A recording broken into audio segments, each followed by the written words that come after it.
Hello बच्चों, आज हम लोग देखेंगे क्लास 12 के प्राचलिक अवकलन को। प्राचलिक अवकलन एक ऐसा टॉपिक है बच्चों जहां हम लोग प्राचल के परिप्रेक्ष्य में, प्राचल के सापेक्ष में अवकलन करके और dy बाई dx का मान ज्ञात करते हैं।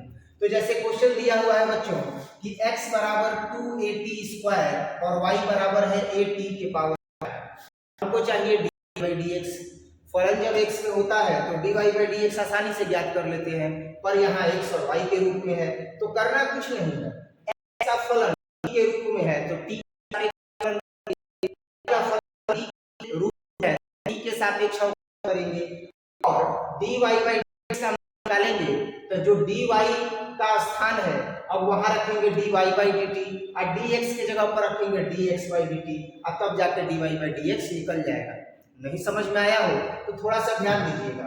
x बराबर है हमारे पास 2at स्क्वायर, अवकलन करेंगे बच्चों किसके सापेक्ष, तो अवकलन हम करेंगे यहाँ पर t के सापेक्ष। तो हम फलन देख रहे हैं कि t के सापेक्ष है तो दोनों तरफ अवकलन कर देंगे t के सापेक्ष। तो बच्चों ये हो जाएगा dx बाई dt, 2a अचर पद है बाहर कर देंगे और ये हो जाएगा dt स्क्वायर और बटे में dt।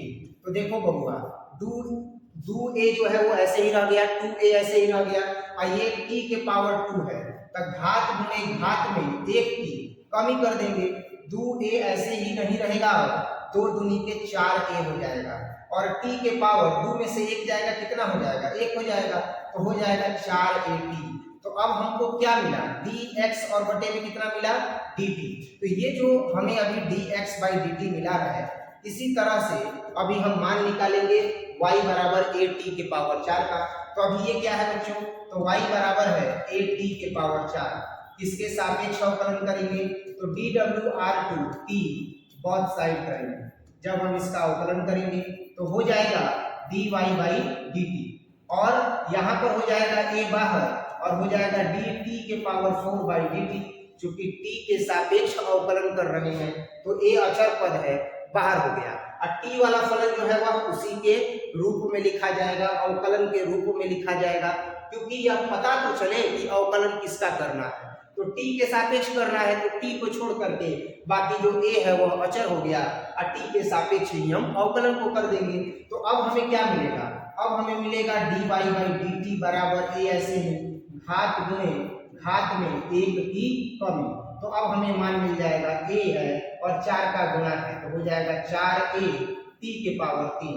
तो यहाँ पर बच्चों हमने ज्ञात कर दिया dx बाई dt जिसका मान आया 4at, यहाँ हमने ज्ञात कर दिया dy बाई dt जिसका मान आया 4at का क्यूब।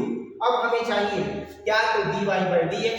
तो dy बाई dx निकालने के लिए हम क्या करेंगे, ध्यान दीजिएगा।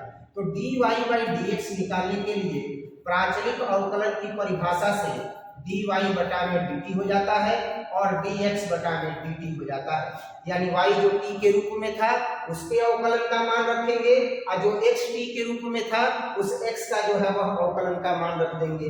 तो dy बाई dt का मान कितना हो जाएगा, dy बाई dt का मान हो जाएगा 4at का क्यूब, dx बाई dt का मान कितना हो जाएगा, तो 4at हो जाएगा। अब ध्यान दीजिएगा 4a से 4a क्या हो गया, खत्म हो गया और यहाँ t का क्यूब है, ये t है, कट गया तो 2 बच गया, यानी टोटल इसका मान कितना आ गया t स्क्वायर, यही dy बाई dx का मान होगा। बच्चों उम्मीद करते हैं कि जिस तरीके से इस प्राचल पर आधारित अवकलन के फलन को हमने हल किया है आपको बखूबी बेहतरीन ढंग से समझ में आया होगा।